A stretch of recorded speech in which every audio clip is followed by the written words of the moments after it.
எங்கள் ஊர் வந்து மூலிமங்கலங்க. எங்கள் ஊருக்கு வடவரம் எங்கே என்ன இருக்குதுன்னா டிஎன்பியில் பேப்பர் மில் இருக்குங்க. இதில் இருக்கிற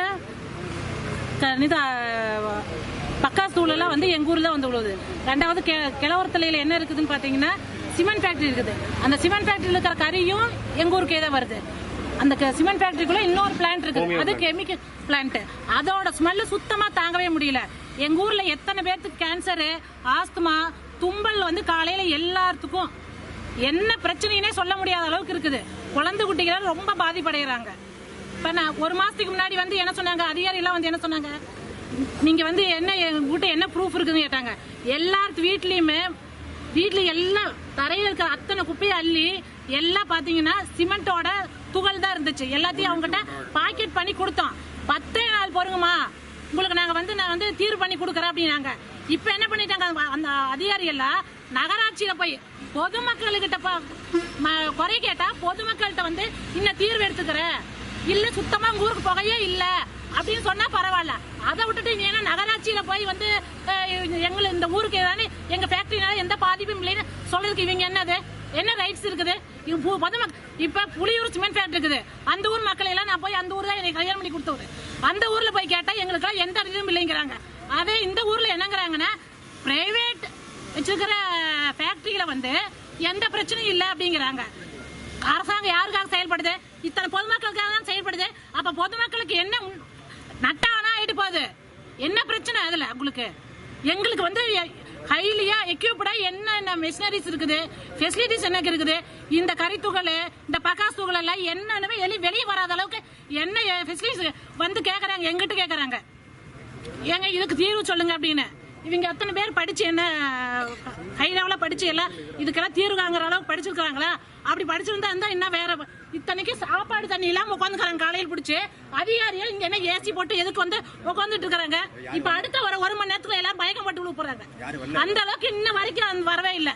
இப்ப நீங்களா வந்துக்கிறீங்க. உங்களுக்கு இருக்கிற ரெஸ்பான்ஸ் கூட என்ன அதிகாரிகளுக்கு இல்லாம போயிருச்சு. வந்து என்ன ஏதுன்னு கேட்கணும் இல்ல.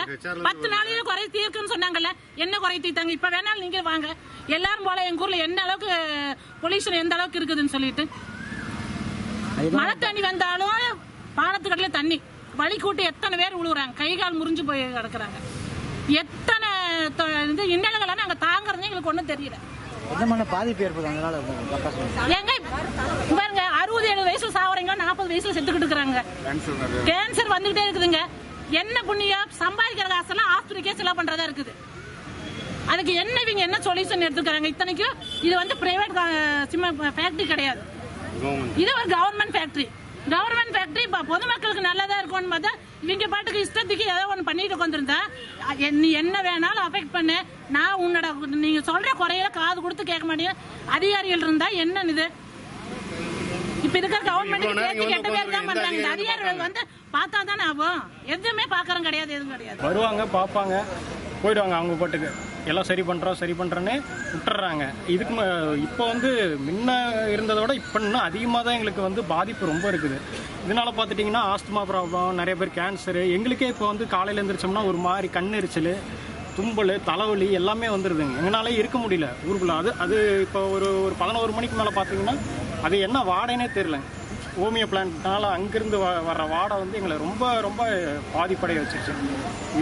இது வந்து இவங்க வந்து இப்படி தான் பண்ணிகிட்டே இருக்காங்க. குடிநீர் யாரும் குழந்தைக்கு யூஸ் பண்ண முடியல. மச்சில காலங்காட்டி பார்த்தோம்னா குறைஞ்சது அரை கிலோ 1/4 கிலோ சிமெண்ட் கிடக்குது. பிளஸர் நிறுத்திருக்க முடியல, ரோட்டில் போக முடியல, வெளியே தண்ணி வைக்க முடியல. இந்த குழந்தைகளுக்கு எப்படி தண்ணி காட்டுறதுங்க? எல்லாம் தூள். அந்த ஓட்டு சந்திலேயே வந்து எல்லாம் விழுந்துருது. ஒன்றுங்க, சிமெண்ட்டு மில்லை ஒழுங்காக பராமரித்து எங்களுக்கு எந்த பாதிப்பு இல்லாமல் பண்ணிட்டுங்க. இல்லைன்னா மில்லை எடுத்து வெளியில் படைச்சிடும்.